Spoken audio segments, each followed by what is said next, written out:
Herkese merhabalar. Fatoş'un Güncesi kanalıma hoş geldiniz. Bugün sizlere kahvaltılarınız için bayat ekmeklerinizi değerlendirebileceğiniz çok pratik, çok lezzetli bir tarif hazırladım.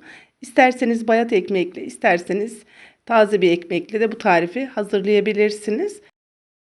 Tarifimiz için bir adet somun ekmeği bıçak yardımıyla ikiye ayıralım. Ve ikiye ayırmış olduğumuz ekmekleri fırın tepsisine yağlı kağıt serdikten sonra yerleştirelim. Oda ısısında bekletilmiş yani yumuşamış 100 gram tereyağını bıçak yardımıyla ekmeklerin içerisine sürelim. Ekmeklerin her tarafına gelecek şekilde tereyağını bu şekilde sürüyorum. Tereyağı kullanmak istemezseniz margarin de kullanabilirsiniz.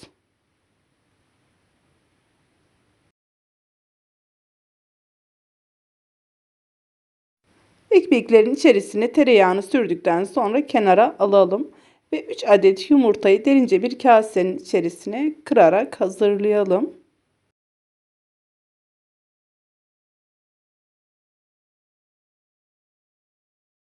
Yumurtaları kırdıktan sonra yarım çay kaşığı tuz ilave edelim. 1 çay kaşığı pul biber, yarım çay kaşığına yakın karabiber ilave ederim. Karabiber ve pul biber kullanmak istemezseniz ilave etmeyebilirsiniz. Çatal yardımıyla baharatlar tamamen dağılana kadar iyice çırpalım ve kenara alalım.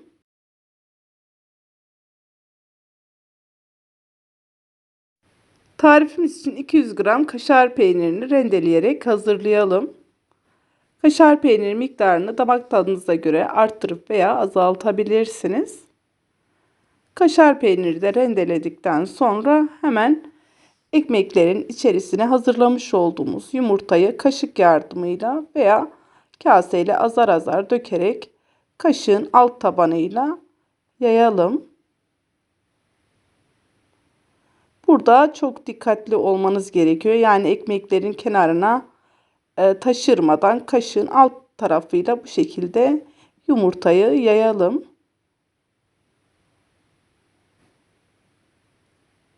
Çok lezzetli, çok pratik bir tarif. İsterseniz bayat ekmekle, isterseniz taze ekmekle de hazırlayabilirsiniz.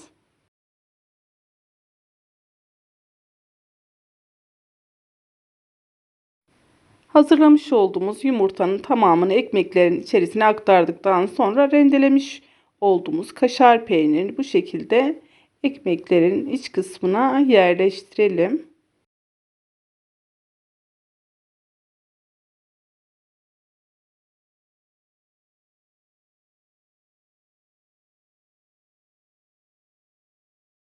Ekmeklerin tamamını kaplayacak şekilde kaşar peynirini yerleştirdikten sonra üzeri için 4-5 dal maydanozu daha önce ben yıkayarak hazırlamıştım.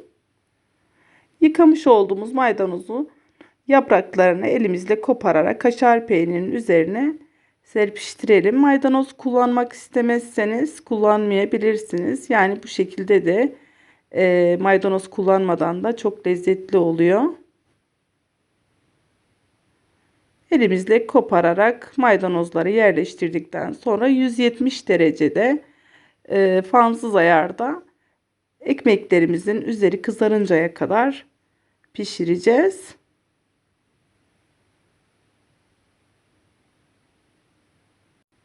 Ekmeklerimiz fırına gitmek için hazır. 170 derecede üzeri kızarıncaya kadar pişirelim.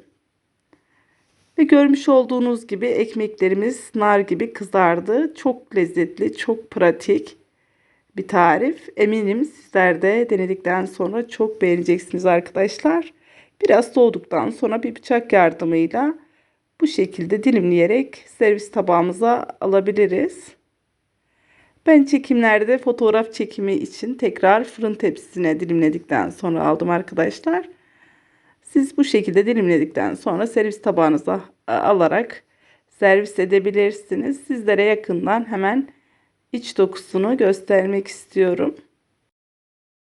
Nar gibi kızaran 5 dakikada hazırlayabileceğiniz inanılmaz pratik bir tarif.